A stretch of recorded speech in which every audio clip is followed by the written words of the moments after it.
I'm really sorry for always being a nuisance. Thank you for being my partner all this time." A note left on the desk. That was the beginning of everything. "My name is Jaden. I'm 30 years old.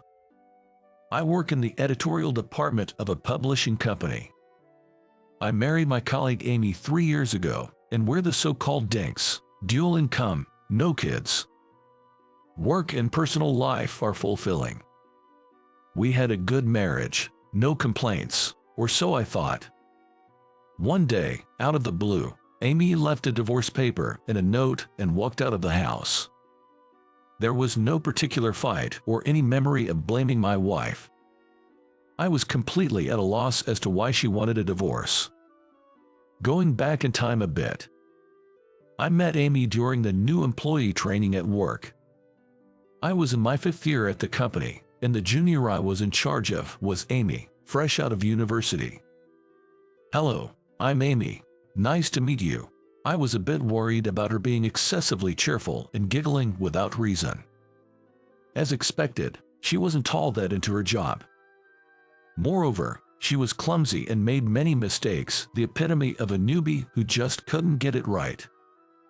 Even though it was tough, I decided to make her a proper worker. I need to get a handle on her characteristics. So I started observing Amy closely. She was the type to answer questions before they were fully asked and then make mistakes.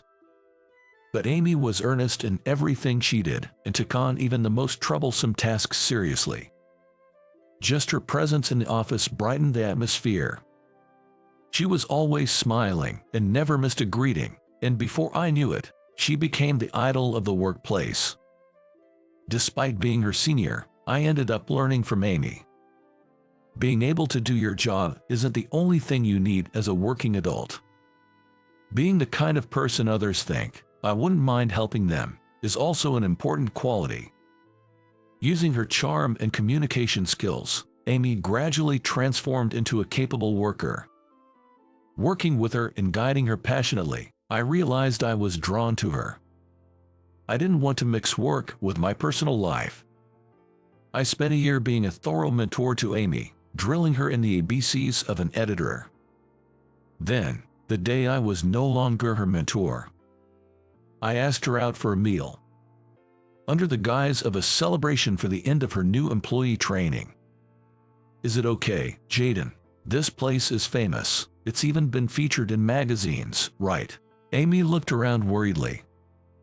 For a celebration, the place was obviously too extravagant. I cheerfully reassured her. "It's on me today. It's a reward for your hard work this past year, so I went all out." With that, Amy smiled with relief. Even when being treated, she worries about the other person's financial situation. I liked that about her. We enjoyed a full course of famous French cuisine while talking about work. A tipsy Amy with her cheeks slightly pink was so cute it made my heart skip. After the dessert was brought out, as she was about to take a bite with a smile, I said, "To be honest, the whole celebration thing was just an excuse to ask you out. I want to ask you out for real, not just as senior and junior." Amy was gaping with her mouth wide open. Maybe it was no good.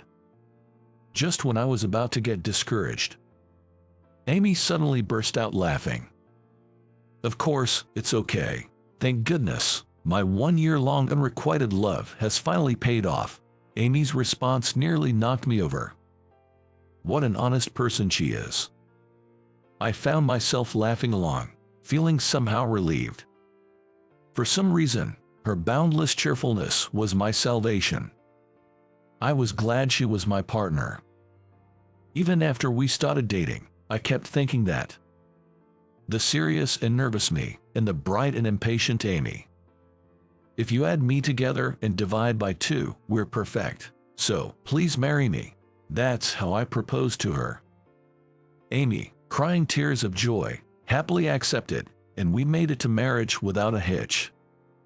Even after marriage, Amy was like a runaway train.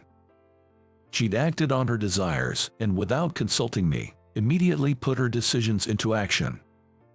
She'd suddenly decide on a trip, or I'd come home to find a new pet. I'd give her a smile, but gradually I learned to put a stop to Amy's antics. I could mostly understand what she was thinking, and preemptively stop her from doing something rash. You could say I was the husband who acted as a stopper.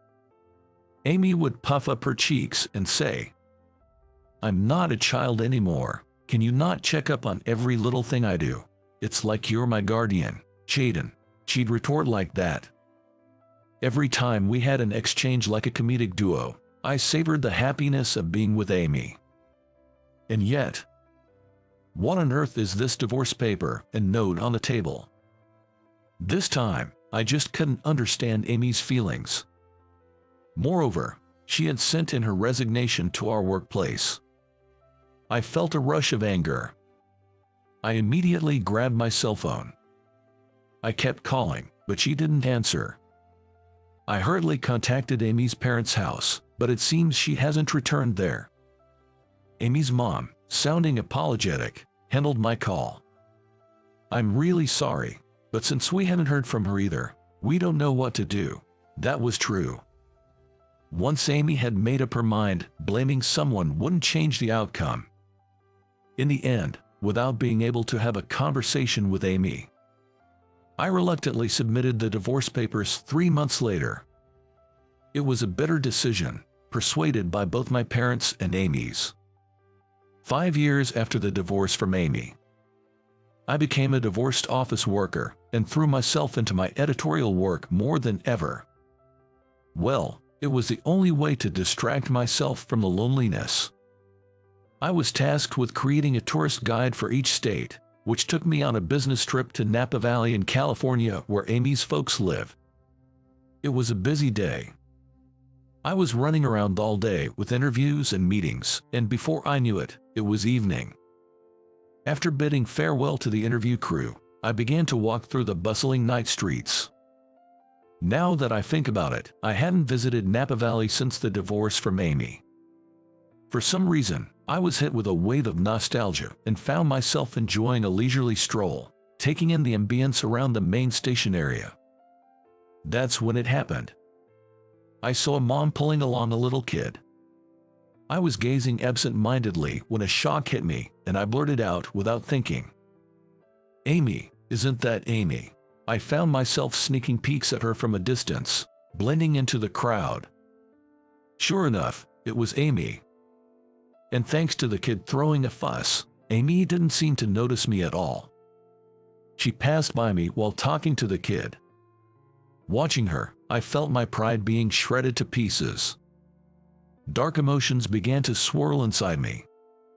I had struggled so much with the divorce, and yet there was Amy, seemingly remarried and living happily. It had been 5 years, but still. I was honestly shocked at how deeply I was still affected. I thought I had moved on from Amy. Realizing I still harbored feelings for her was painful.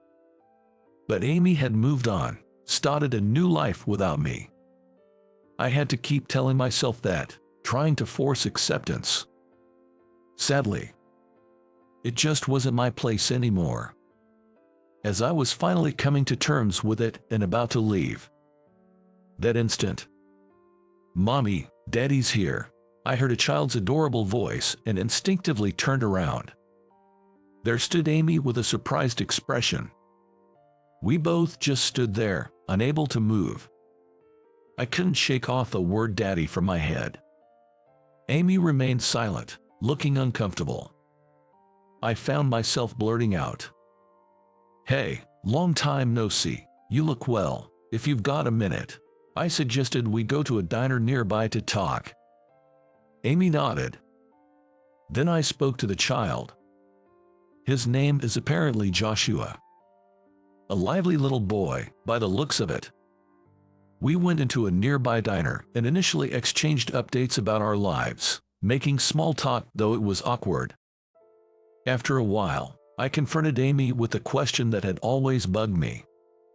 Why did we even end up divorcing? I can't think of any reason. Amy looked uncomfortable but seemed to make up her mind. Taking a deep breath, she began. There's something I never got to tell you. My heart was pounding as I waited for her to continue. What could have driven Amy to leave so suddenly? What had I done? I found out your true feelings. I overheard you telling someone how my presence was a bother, how we married too soon. Even as she was entertaining a playful Joshua, Amy was seriously addressing me. Her voice was becoming tearful. Hearing that, she suddenly felt like she shouldn't be there, and she left the house, she said. I listened intently to Amy's story, but for a moment, I was completely taken aback. I had no recollection of saying such a thing. Did I ever say something I didn't mean? Even when I asked if she might have mistaken me for someone else, she just shook her head. As I was deep in thought, arms crossed, it hit me. Maybe, I've got it. It was that time. I stood up, my voice echoing in the diner. No, it's all a misunderstanding, Amy. I started to explain the situation to a confused Amy in rapid fire. That was about a fictional story for work. You must have overheard and got the wrong idea. You know that Tom from my college days is a writer, right? Amy's expression changed as if she finally caught on, her hand over her mouth. I began to explain Tom's situation. He was trying to be a novelist while working. A man juggling 2 careers. So he often came crying to me, a professional in writing, seeking advice. That day, 5 years ago, Tom was stuck on a story he was submitting for a literary award and called me. Please, don't tell Amy I called. I believe she knows one of the judges professionally. What do you honestly think of my work? I gave him advice impulsively. The protagonist's mindset about considering divorce isn't well captured. If it were me, I'd say I'm frustrated with my wife's presence. Maybe we married too soon. To dig deeper, otherwise, the following text won't be tight enough. Tom wanted to keep the content private, so I deliberately moved to the bedroom to discuss it. Little did I know that at that moment, Amy had come to retrieve something she'd forgotten. She'd overheard my advice and completely misunderstood. After 5 years, I came to learn this shocking truth. Amy's absent-mindedness was both exasperating and laughable. Although Amy tried to laugh it off awkwardly, her misunderstanding had led us to divorce. It's one of those situations where you can only laugh. Really, I'm so sorry for my mistake. Amy apologized, and there was no way I could say it's not your fault. Why hadn't she asked me about it before leaving? It was such a typical Amy misunderstanding. Amy started to share her story bit by bit. After divorcing you, Jaden, I planned to go back to my parents' house, but then I found out I was 2 months pregnant. I couldn't go back to you or my parents. So, she explained her situation to a publishing company she knew and got hired as a contract employee. Amy didn't want to be a burden to her parents, so she rented an apartment and somehow managed to give birth to my child alone. But being a single mom was harder than she'd anticipated. Struggling financially, Amy finally returned to her parents' house. She had cut off contact with them and got an earful when she showed up. I was listening, nearly collapsing from my chair, when I looked at Joshua eating his parfait. This boy is my son. I couldn't help but ask the question that was bugging me the most. Earlier, Joshua called me daddy, right? How does he know? Having never met me, Amy gave an awkward smile, maybe feeling uneasy. For Father's Day at daycare, they draw pictures. When he asked who's my dad, I showed him your photo. That's why he hugged you right away today. Learning so many shocking facts, my mind was in gridlock. Our divorce was based on a misunderstanding, and unknowingly, I had become a father to a son. While I was stunned, I'm really, truly sorry. Because of my assumptions and jumping to conclusions, I messed up your life and caused you trouble. Amy started apologizing fervently. As angry as I was inside, I couldn't help but start to find the humor in the situation. This is one heck of a life story, isn't it? I had always wanted kids from the start of my marriage. and I never wanted to divorce Amy in the first place. It's actually a happy situation for me. Thinking this, I found myself oddly accepting of Amy's wild ways. Me, who used to be so serious and stubborn. Now, not even fazed by having a child I didn't know about. I stopped Amy's earnest apologies and said, "It's okay, just calm down. More importantly, thank you for raising our child on your own these past 5 years. You must have had a tough time. You did well." Watching her tear up, I continued, "I'm sorry for creating a situation that could have made you think I wanted a divorce. I was so busy with work and constant business trips back then. It's not surprising you might suspect me of cheating." Perhaps remembering those times, Amy burst into tears. Yes, I had my faults too. I shouldn't just wrap it up as her jumping to conclusions. I gently suggested to Amy, "Why don't we put the craziness behind us and start over, you, me, and Joshua? What do you say?" As I said this, my wife sobbed. "Are you sure you want me, even though I'm such a scatterbrain? What if I cause trouble for you again?" Amy said. I laughed and said, "What are you talking about now? It's always been like that from the start. My dull life becomes fun and fulfilling only with an interesting twist like you. Let's go get a marriage registration form from the city hall." Hearing my sarcastic remark, a smile finally returned to Amy's face.